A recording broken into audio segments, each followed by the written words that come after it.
बूढ़ी माँ का सवाल, बच्चों को भूलने की दवाई है क्या? मेरी दवा की दुकान थी और उस दिन दुकान पर काफी भीड़ थी। मैं ग्राहकों को दवाई दे रहा था। दुकान से थोड़ी दूर पेड़ के नीचे वो बुजुर्ग औरत खड़ी थी। मेरी निगाह 2-3 बार उस महिला पर पड़ी तो देखा उसकी निगाह मेरी दुकान की तरफ ही थी।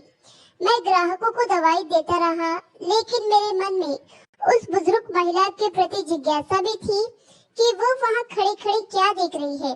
जब ग्राहक कुछ कम हुए तो मैंने दुकान का काउंटर दुकान में काम करने वाले लड़के के हवाले किया और उस महिला के पास गया।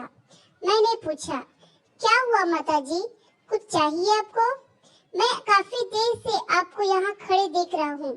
गर्मी भी काफी है, इसलिए सोचा चलो मैं ही आपसे पूछ लेता हूँ, आपको क्या चाहिए? बुजुर्ग महिला इस सवाल पर कुछ सकपका सी गई। फिर हिम्मत जुटाकर उसने पूछा, बेटा काफी दिन हो गए, मेरे 2 बेटे हैं, दोनों दूसरे शहर में रहते हैं। हर बार गर्मी की छुट्टियों में बच्चों के साथ मिलने आ जाते हैं। इस बार उन्होंने कहीं पहाड़ों पर छुट्टियां मनाने का निर्णय लिया है बेटा, इसलिए इस बार वो हमारे पास नहीं आएंगे। यह समाचार मुझे कल शाम को ही मिला। कल सारी रात ये बात सोच सोच कर परेशान रही, 1 मिनट भी सो नहीं सकी। आज सोचा था तुम्हारी दुकान से दवाई लूंगी, लेकिन दुकान पर भीड़ देखकर यही खड़ी हो गई। सोचा जब कोई नहीं होगा तब तुमसे दवाई पूछूंगी।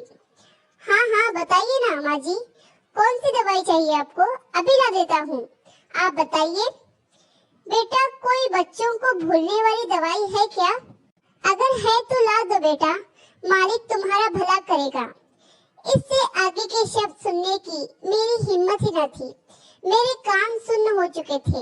मैं उसकी बातों का बिना कुछ जवाब दिए चुपचाप दुकान की तरफ लौट आया, क्योंकि उस बुजुर्ग महिला की दवा उसके बेटों के पास ही थी, जो शायद विश्व के किसी भी मेडिकल स्टोर पर नहीं मिलेगी।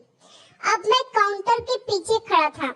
मन में विचारों की आंधी चल रही थी, लेकिन मैं उस पेड़ के नीचे खड़ी उस माँ से नजरें भी नहीं मिला पा रहा था। मेरी भरी दुकान भी उस महिला के लिए खाली थी। मैं कितना असहाय था, या तो ये मैं जानता था या मेरा भगवान। अब जब भी अपने शहर में सुनता हूँ कि इस बार गर्मी की छुट्टियों में हम गांव न जाकर कहीं और घूमने जा रहे हैं, तो वो पेड़ के नीचे उन माताजी की वेदना अंदर तक झंझोड़ देती है। यह कहानी जो संसार में माँ के प्रेम की वेदना का एहसास करा रही है। आशा करती हूँ कि कहानी आपको पसंद आई होगी। कहानी पसंद आई तो लाइक, सब्सक्राइब और शेयर करें, और इस कहानी पर आपकी क्या राय है हमें कमेंट करके जरूर बताएं।